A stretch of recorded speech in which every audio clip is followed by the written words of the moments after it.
அதற்கான பதிலை கண்டிப்பாக மக்கள் கொடுப்பார்கள். என்று இருக்கக்கூடிய மக்கள் யாரும் சாதாரண ஆட்கள் கிடையாது. அனைவருமே கைபேசியை பயன்படுத்துகிறார்கள், அனைவரும் இணையதளத்தை பார்க்கிறார்கள், அனைவருமே படிக்கிறார்கள். படிக்கவில்லை என்று சொன்னாலும் வீடியோக்களை பார்க்கிறார்கள். ஆகவே இது போன்ற ஒரு அவல நிலைமை மீண்டும் மீண்டும் மீண்டும், ஒருபுறம் கஞ்சா போதை, ஒருபுறம் கொலை கொள்ளை, ஒருபுறம் கற்பழிப்பு, ஒருபுறம் சிறு மக்கள் சிறுமிகளுடைய பாலியல் துன்புறுத்தல், எத்தனையோ நடக்கிறது.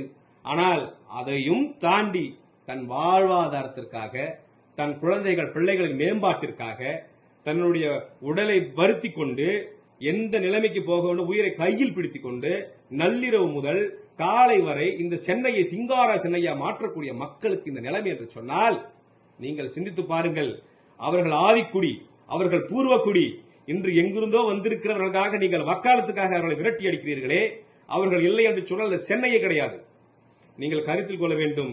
உடனடியாக அவர்களுடைய கோரிக்கைகள் நிறைவேற்ற வழிவகை செய்ய வேண்டும். கொச்சையாக பேசுவதை நிறுத்த வேண்டும், அலட்சியப்படுத்துவதை நிறுத்த வேண்டும். அவர்களும் மக்கள், அவர்களுக்கும் வாக்குண்டு, அவர்களுக்கும் உரிமை உண்டு.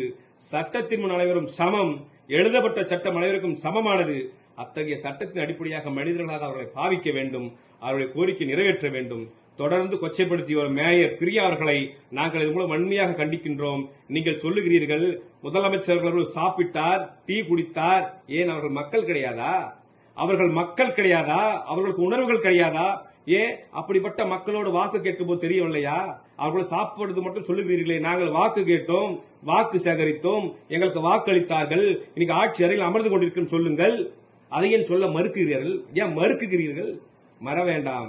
அவர்களால் தான் இன்று நீங்கள், அவர்களால் தான் நாளை நாங்கள் என்பதை மறந்துவிட வேண்டாம். ஆகவே உடனடியாக நடவடிக்கையை மேற்கொள்ள வேண்டும்.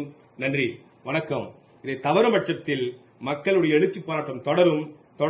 தோழர் பாரதி அவர்களுக்கு என் மனமார்ந்த வாழ்த்துக்கள். அவருடைய போராட்டம் வெற்றி பெற வேண்டும். நன்றி, வணக்கம்.